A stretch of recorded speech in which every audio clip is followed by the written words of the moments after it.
Hi everybody, this is Amy Kynes from Ready Aim Teach, and today I wanted to talk to you about parent conferences because that time is coming up in the year where we have the opportunity to connect with family members and build that partnership. So we're going to talk about the planning of parent conferences, the conference itself, and then a must-do in the follow-up. Our goal in any conference is to build that partnership with a family, to let parents and family members know that we're all on the same side. We all want what's best for the child. So to build that partnership begins in the planning process. So as I'm planning for the conference, I can first look around my classroom and ask myself, how does it feel? How does it look? If someone were to walk into my classroom, would they feel invited? Would they feel included? Would they see themselves in the room?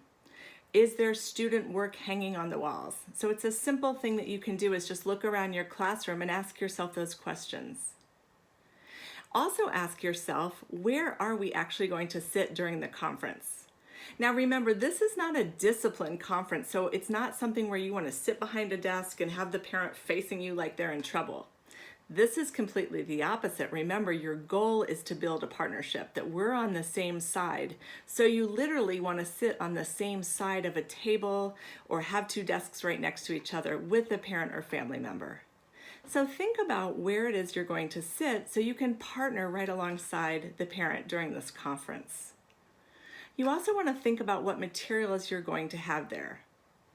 Make sure you have some paper and a pencil or pen for the parent to write with, because sometimes a parent might not come prepared, and it's nice for them to be able to take some notes.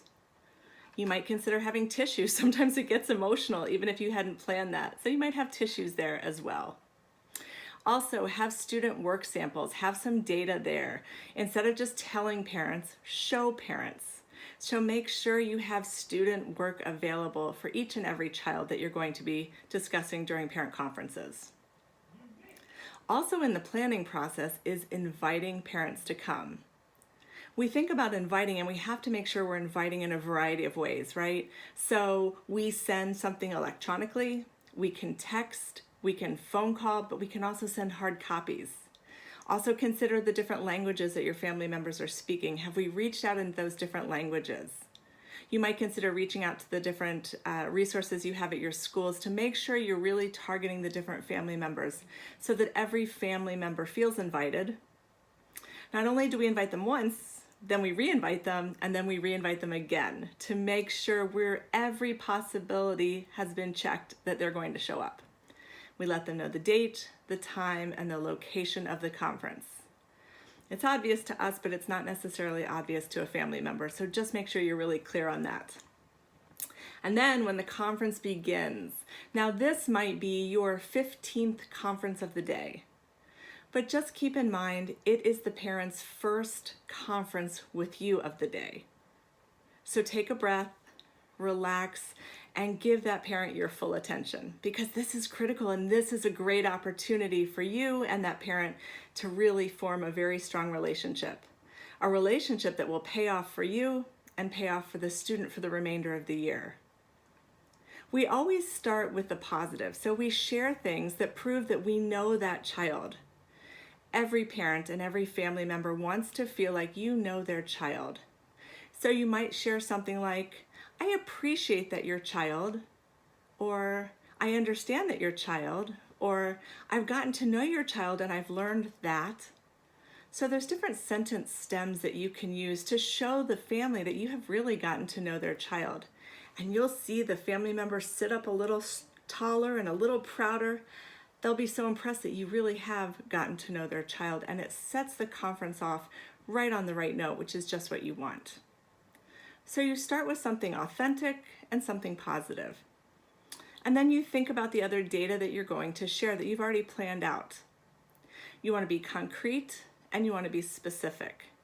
And because you've planned it out, it's not something that's emotional, you're simply sharing the data. And whenever possible, you're showing versus telling. So if you can show them student work instead of just telling them student work. You want to avoid acronyms, you want to avoid jargon from your school or your district, and be as specific as you can for parents.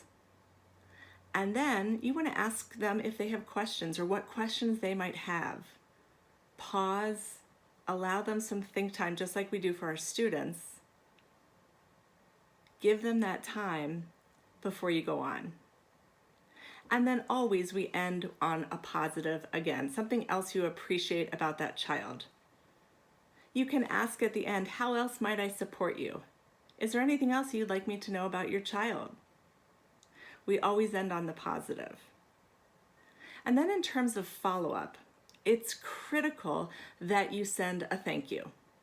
If the parent took off work or rescheduled or had to get a babysitter for somebody at home, we owe it to them to say thank you. And that thank you, again, will pay off the rest of the year because we're building that partnership. You might send an email, you might send a text, you might pick up the phone and call, you might give a handwritten thank you. But that thank you will pay off all year long.